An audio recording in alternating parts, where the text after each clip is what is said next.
Global માર્કેટ્સથી મિશ્ર સંકેતો, gift Nifty એકદમ ફ્લેટ, એશિયાની મિક્સ શરૂઆત. ત્યાં જ શુક્રવારે જોબ આંકડા આપ્યા બાદ રેકોર્ડ હાઈ પર બંધ થયા હતા અમેરિકાના બજાર. જૂનમાં હાયરિંગમાં આવી સુસ્તી.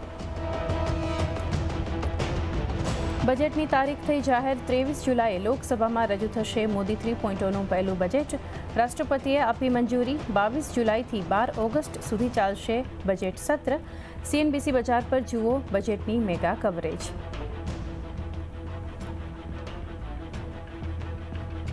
નવ જુલાઈએ બંધન બેંકના MD અને CEO પદેથી રિટાયર થશે ચંદ્રશેખર ઘોષ. બેંકે 3 મહિના માટે રતનકુમાર કેશને વચગાળાના MD અને CEO તરીકે નિયુક્ત કર્યા. 10 જુલાઈએ સંભાળશે કાર્યભાર. ટાઇટને પહેલા ત્રિમાસિક માટે આપી નબળી બિઝનેસ અપડેટ. જ્વેલરી સેગમેન્ટમાં રહી 9%ની ગ્રોથ. સોનાની ઊંચી કિંમતોની માંગ પર જોવા મળી અસર. જોકે કેરેટ લઈને બતાવી 18%ની ગ્રોથ. કંપનીએ ત્રિમાસિક દરમિયાન ખોલ્યા 61 નવા સ્ટોર્સ.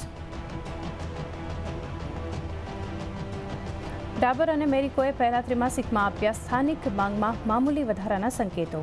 વોલ્યુમમાં મામૂલી ગ્રોથની અપડેટ. ડાબરે કહ્યું ગ્રામીણ વિસ્તારોથી પણ માંગમાં જોવા મળ્યો સુધાર. બંને કંપનીઓએ માર્જિન્સ વધવાની પણ વ્યક્ત કરી આશા.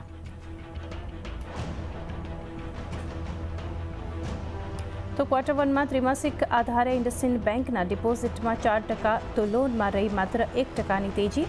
કાસા રેશિયોમાં પણ જોવા મળ્યું 1%નું દબાણ. ત્યાં જ બેંક ઓફ બરોડાના વાર્ષિક આધારે ડિપોઝિટ 5.25%, તો લોન 8% વધી.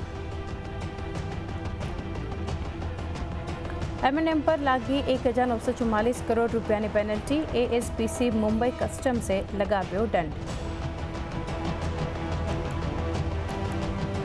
અને ભારે વરસાદના કારણે પાણી થયું મુંબઈ. ઘણા વિસ્તારોમાં પાણી ભરાવાથી થયો ટ્રાફિક જામ.